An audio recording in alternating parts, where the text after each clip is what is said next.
सर्वांना ख्रिस्तात सलाम. शुभ सकाळ. सर्वप्रथम यहोवा परमेश्वराचे आभार मानतो की त्याने आजचा दिन आपल्या सर्वांच्या जीवनामध्ये देव केला. आजकरिता नेमण्यात आलेलं पवित्र वचन पौलाचे कलेसेकरास पत्र याचा पहिला अध्याय 10वं वचन. आणि मी आपल्यासाठी वचन वाचतो, कृपया करून लक्ष द्या. पौलाचे कलेसेकरास पत्र पहिला अध्याय 10वं वचन. तुम्ही सर्व प्रकारे प्रभूला संतोष विण्याकरिता त्याला शोभेल असे वागावे, म्हणजे प्रत्येक प्रकारच्या सत्कार्याचे फळ द्यावे आणि देवाच्या ज्ञानाने तुमची वृद्धी व्हावी. हे जे वचन आपण वाचलेलं आहे, या वचनाचे 3 भाग आहेत आणि या वचनामधून जे 3 भाग आपल्याला पाहायला मिळतात, त्या 3 भागावरतीच आपण काही वेळ मनन आणि चिंतन करण्याचा प्रयत्न करूया. सगळ्यात पहिला भाग जो की आपल्याला समजतो तो म्हणजे त्याला शोभेल असे वागावे. सर्व प्रकारे प्रभूला संतोष विण्याकरिता त्याला शोभेल असे वागावे. आणि यामधून आपल्याला हे समजतं, आपण यहोवा परमेश्वराला जे आपल्याकडून शोभतं आणि इतरांना देखील या भूतलावरती तसं वागण्याचा आपण प्रयत्न केला पाहिजे. जर आपण ख्रिस्ती म्हणून वागत असलो, वावरत असलो, तर आपल्यामध्ये दैवी अशा ज्या गोष्टी आहेत त्याचे गुण हे दिसणं अत्यंत गरजेचं आहे. जर आपल्याला देवाचे लोक म्हणून ओळखतात किंवा देवाचे लोक म्हणून टायटल मिळालेलं आहे, नाव मिळालेलं आहे, तर आपण देवाचे गुण आपल्यामध्ये दाखविणं अत्यंत गरजेचं आहे. मी हे यासाठी म्हणत आहे कारण की पुष्कळदा आपण काय करतो, रागाच्या भरामध्ये येऊन आपण आपल्या स्वतःचे काही निर्णय घेतो जे की चुकीचे असतात, जे की खूप जास्त घातक असतात, आपल्याला नुकसान पोहोचवणारे असतात. आणि यामुळं काय होतं, आपल्या चुकीच्या गोष्टींसाठी यहोवा परमेश्वराला नावं ठेवली जातात. कारण की देवबापाने, यहोवा परमेश्वराने आपल्याला त्याचे लोक म्हणून, जर आपण ख्रिस्तावरती विश्वास ठेवतो तर त्याचे लोक म्हणून आपल्याला संबोधलेलं आहे, आपल्याला ते शीर्षक दिलेलं आहे. आणि म्हणून आपण जीवन जगत असताना या भूतलावरती आपले निर्णय नाही, आपले गुण नाही, तर देवाचे गुण आपल्यामधून दाखविणं अत्यंत गरजेचं आहे. हा सगळ्यात पहिला बोध आपण यामधून शिकत आहोत. आणि मग काय होईल ते म्हणजे सर्व प्रकारे प्रभूला संतोष विण्याकरिता त्याला शोभेल असे वागावे. आणि आपण खरोखर यहोवा परमेश्वराला शोभेल, फक्त शोभणारच नाही तर त्यामुळे त्याला आनंद देखील होईल. संतोष विणे असा शब्द आलेला आहे. त्याला आनंद देण्यासाठी, त्याला शोभण्यास जोग आपण राहिलं पाहिजे, वागलं पाहिजे, हे आपल्याला यामधून समजतं. दुसरी गोष्ट जी आपल्याला समजते, जी की या वचनाच्या दुसऱ्या भागामध्ये आहे, ते म्हणजे प्रत्येक प्रकारच्या सत्कार्याचे फळ द्यावे. प्रत्येक प्रकारच्या सत्कार्याचे फळ द्यावे म्हणजे काय, याचा अर्थ होतो बी फ्रुटफुल. बी फ्रुटफुल. कर्तव्य आपण आपले करणं गरजेचं आहे. देवाचा वाटा देवाला देणे, देवाचा वेळ देवाला देणे हे अत्यंत गरजेचं आहे. आज धावपळीच्या या जीवनामध्ये आपण देवाचा वेळ देवाला देऊ शकत नाही, परंतु त्या देवामुळेच, देवाकडूनच आपल्याला सर्व चांगल्या गोष्टी प्राप्त होतात. या भूतलावरती चांगल्या गोष्टी जर आपल्या जीवनामध्ये येत आहेत, याच्या पाठीमागं यहोवा परमेश्वर आहे, याच्या पाठीमागं यहोवा देव आहे. हे मी यासाठी म्हणत आहे कारण की देवबापाकडूनच सर्व चांगल्या गोष्टींचा उगम होतो आणि त्याच्यापासूनच आपल्याला सर्व चांगल्या गोष्टी मिळतात. आणि म्हणून या ठिकाणी वचन असं आहे, प्रत्येक प्रकारच्या सत्कार्याचे फळ द्यावे. जे चांगलं कार्य आहे, सत्कार्य म्हणजे चांगलं कार्य आहे, त्याचं फळ आपण देवाला दिलं पाहिजे. आपल्याला जर चांगला वेळ मिळाला आहे तर तो आपण देवाला दिला पाहिजे. आपल्याला जर चांगलं काही मिळालं आहे तर त्याबद्दल देवाची उपकार स्तुती आपण केली पाहिजे. जर आपल्याला कोणी मदत केली तर आपण आधुनिक जगामध्ये थँक्यू म्हणतो, धन्यवाद म्हणतो. तर देवबाप आपल्याला क्षणोक्षणी खूप साऱ्या गोष्टी देत असतो. त्यामध्ये कितीतरी गोष्टी तर अशा आहेत ज्या की आपण विकत घेऊ शकत नाही. आणि म्हणून आपण आभार प्रदर्शन आणि उपकार स्तुती ही करणं गरजेचं आहे. आणि त्यामधून यहोवा परमेश्वराला धन्यवाद देणं गरजेचं आहे. देवाचा वेळ देवाला देणं गरजेचं आहे. देवाचा मान देवाला देणं गरजेचं आहे. हे आपण यामधून शिकतो. कारण की आपण जर असं चांगलं वागत आलो, राहत आलो, जे की आपण पहिल्या भागामध्ये देखील पाहिलं, प्रभूला संतोषविण्याकरिता त्याला शोभेल असे वागावे, त्याला शोभेल असं वागलो, त्याचा वेळ त्याला दिला, प्रत्येक चांगल्या कार्याचं सत्कार्याचं फळ दिलं, तर देवबाप आपण जी प्रार्थना करतो ना ती ऐकतो. आणि हे मी माझ्या मनचं नाही सांगत. जर आपण पहिले योहान याचा 3 अध्याय 22 वचन वाचलं, पहिले योहान 3 अध्याय 22 वचन आपल्याला असं सांगतं, आपण जे काही मागतो ते त्याच्यापासून आपल्याला मिळते, कारण आपण त्याच्या आज्ञा पाळतो व त्याला जे आवडते ते करतो. आणि म्हणून वचन असं आलेलं आहे, आपण जे मागतो ते आपल्याला त्याच्यापासून मिळते, कारण आपण त्याच्या आज्ञा पाळतो आणि त्याला जे आवडते तसं राहतो. आणि यामधून किती मोठा आशीर्वाद आहे. जे पाहिजे ते आपल्याला, जे चांगल्या गोष्टींची गरज लागेल ती मागायची, देवबाप आपल्याला देणार, असा त्याचा अर्थ होतो. आणि म्हणून आपण देवबापाची उपकार स्तुती आणि आभार प्रदर्शन करणं अत्यंत गरजेचं आहे. आणि म्हणून आणखीन एक वचन या ठिकाणी मी जोडतो, ते म्हणजे पहिले करीन 10 अध्याय 31 वचन. यामध्ये संत पौल असं म्हणत आहे, पौलाचे करिंथकरास पहिले पत्र 10 अध्याय 31 वचन असं सांगत आहे, तुम्ही खाता पिता किंवा जे काही करता ते सर्व देवाच्या गौरवासाठी करा. तुम्ही खाता पिता किंवा जे काही करता ते सर्व देवाच्या गौरवासाठी करा. यामधून किती सुंदर असं आपल्याला स्पष्टीकरण होतं की भूतलावरती राहत असताना आपण खातो पितो किंवा जे काही करतो त्यामधून देवाचा गौरव झाला पाहिजे.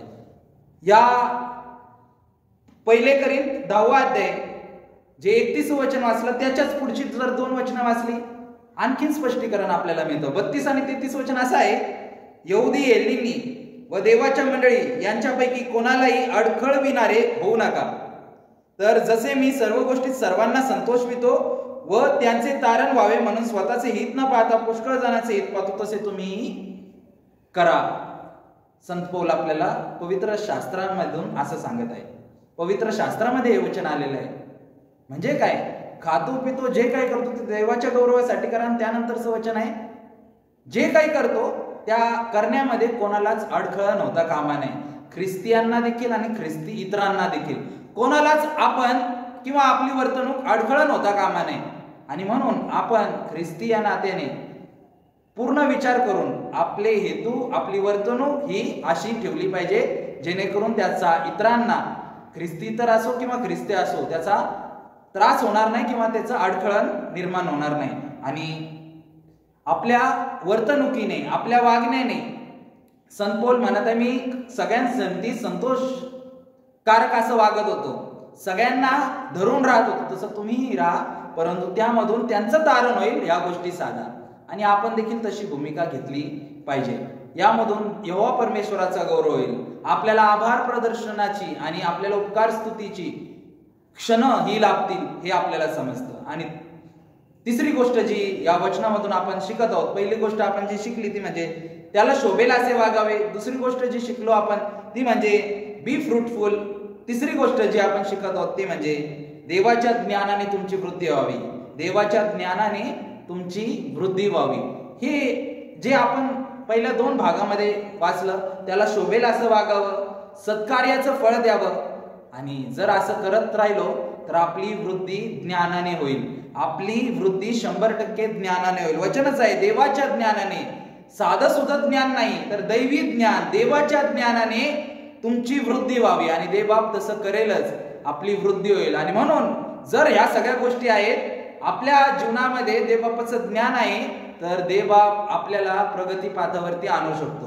कारण की देवाच्या ज्ञानानेच आपण सगळ्या गोष्टी पास होऊ शकतो. आपल्याला कठीण जरी वाटत असल्या तरी देखील आपण त्या पार करू शकतो, कारण की देवबाप त्याचं ज्ञान आपल्याला देत आहे. आणि जर त्याने त्याचं ज्ञान दिलं, ह्या भूतलावरती आपल्याला कठीण गोष्टी करण्यासाठी, परीक्षा पास करण्यासाठी, आयुष्याच्या असो किंवा अभ्यास करून थिअरॉटिकल परीक्षा असो किंवा प्रॅक्टिकल परीक्षा असो, सगळ्या परीक्षा पास करण्याकरिता देवाचं ज्ञान हे पुरेसं आहे. आणि देवबाप ते आपल्याला कधी देईल, त्याला शोभेल असं वागल्यावर. त्याचप्रमाणे शोभेल असं वागून इतकंच उपयोग नाही, तर आपलं सत्कार्याचं फळ त्याला दिल्यावर, म्हणजे आपण स्वतः फलदायी झाल्यावर, फ्रुटफुल झाल्यावर. आणि तिसरी गोष्ट तो आपोआपच आपल्याला देत आहे ती म्हणजे देवाच्या ज्ञानाने तो तुमची वृद्धी करेल. आणि खरोखर प्रभू परमेश्वराचं जे वचन आहे त्याप्रमाणे घडतंच. आणि म्हणून या ठिकाणी मी एक उदाहरण देतो आणि हे उदाहरण काल्पनिक जरी आहे तरी देखील यामधून खूप शिकण्यासारखं आहे. हे उदाहरण सांगून मी थांबतो. यरुशलेममध्ये 2 गाढवं चालत असतात. चालता चालता एक गाढव दुसऱ्या गाढवाला म्हणतं की कालचीच गोष्ट आहे, मी प्रभू येशू ख्रिस्ताला माझ्यावर बसून या ठिकाणी चाललो होतो. लोक गाणे गात होते, उत्साह करत होते, मला चालण्यासाठी माझे पाय जमिनीवरती पडू नये म्हणून कपडे टाकत होते, पाम्स टाकत होते, झावळ्या टाकत होते आणि खूप मोठा उत्सव होता. परंतु आज याच ठिकाणी त्याच रस्त्यावरून मी चाललो आहे तर कोणी मला ओळखायला तयार नाही. दुसरा गाढव त्याला म्हणतो असंच असतं का, कारण की येशू शिवाय आपली ओळख ही काहीच नाही. प्रभू येशू ख्रिस्त तुझ्यावरती होता बसलेला म्हणून लोक तुला मान सन्मान देत होते, तुझा गौरव करत होते. तर तो तुझा गौरव नसून ख्रिस्ताचा गौरव होता. परंतु त्याच्यापासून वेगळं झाल्यानंतर तुला मान सन्मान नाही आणि कोणी तुला ओळखत देखील नाही. आणि म्हणून जीवनामध्ये जगत असताना आपण त्याला शोभेल अशी वर्तणूक जर धारण केली तर आपल्यामधून ख्रिस्त दिसेल. आणि जर आपल्यामधून ख्रिस्त दिसत असेल तर आपल्याला देखील मान सन्मान आहे. जर आपल्यामधून ख्रिस्त दिसत असेल तर आपल्यामुळे देखील इतरांच्या जीवनामध्ये आनंद आहे, अडखळण नाही. जर आपल्यामधून दैवी गुण प्रकट होत असतील तर आपल्यामधून इतरांना शांती आहे, अशांती नाही. आणि म्हणून जीवन जगत असताना आज आपण जी महत्वाची गोष्ट शिकत आहोत ती म्हणजे त्याला शोभेल असं वागत आपण फलदायी व्हावं, सत्कार्याचं फळ देणारे व्हावं आणि त्यामधून नक्कीच यहोवा परमेश्वराला आनंद झाल्या वाचून राहणार नाही. म्हणून परत एकदा वचन वाचून थांबतो. पौलाचे कलेसिकरास पत्र 1 अध्याय 10 वचन, तुम्ही सर्व प्रकारे प्रभूला संतोष विण्याकरिता त्याला शोभेल असे वागावे, म्हणजे प्रत्येक प्रकारच्या सत्कार्याचे फळ द्यावे आणि देवाच्या ज्ञानाने तुमची वृद्धी व्हावी. या छोट्याशा संदेशाद्वारे प्रभू परमेश्वर आपल्या सर्वांना आशीर्वादित करो. प्रार्थना करू. पवित्र परमेश्वरा, जिवंत देव बापा, तू महान आहेस, थोर आहेस, गौरवी राजा आहे. रात्रभर सुंदरशी झोप देऊन आजचा सुदिन तू आमच्या आयुष्यामध्ये जोडलास. सकाळी उठल्यापासून आतापर्यंत तू आम्हाला सांभाळलंस, तुझी कृपा पुरवलीस म्हणून तुझ्या आभार मानतो, तुला धन्यवाद देतो. प्रिय परमेश्वरा, प्रार्थना करतो आज तू आम्हाला सांगितलंस तुला आनंद होण्यासाठी आम्ही तुला शोभेल असं या भूतलावरती वागणं गरजेचं आहे. आणि ही वर्तणूक प्रिय परमेश्वरा आम्ही धारण केल्यानंतर आम्ही फलदायी होऊ शकतो. आणि प्रिय परमेश्वरा त्यामुळं प्रिय परमेश्वरा आमच्या जीवनामध्ये मान सन्मान आहे. प्रिय परमेश्वरा आम्ही हे कर्तव्य म्हणून जर केलं तर आमच्या जीवनामध्ये निश्चितपणे चांगल्या अशा गोष्टी घडतील. आणि प्रिय परमेश्वरा सत्कार्याचं फळ त्यामधून आम्ही तुला देऊ शकतो. आणि त्यामधून प्रिय परमेश्वरा तुझा गौरव होईल. आणि प्रिय परमेश्वरा चांगल्या अशा गोष्टी घडण्यास सुरुवात होईल.